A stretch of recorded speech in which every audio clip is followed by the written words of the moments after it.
যে কাজটি করলে কখনোই আপনার আর গ্যাস্ট্রিকের সমস্যা থাকবে না।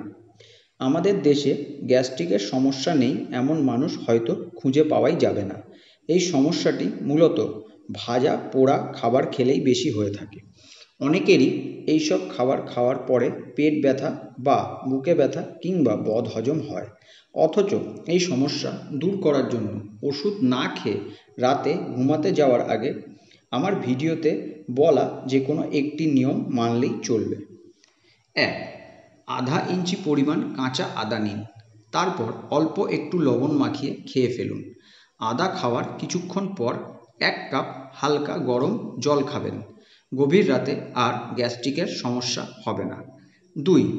১ গ্লাস জল একটি হাঁড়িতে নিয়ে আগুনে বসান। এর আগে ১ ইঞ্চি পরিমাণ কাঁচা হলুদ জলে দিয়ে দিন।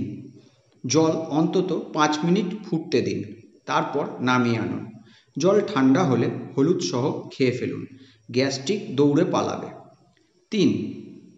এই সমস্ত পদ্ধতি ঝামেলার মনে হলে শুধুমাত্র ১ গ্লাস জলে ১ চা চামচ মধু মিশিয়ে রাতে ঘুমোতে যাওয়ার আগে পান করুন।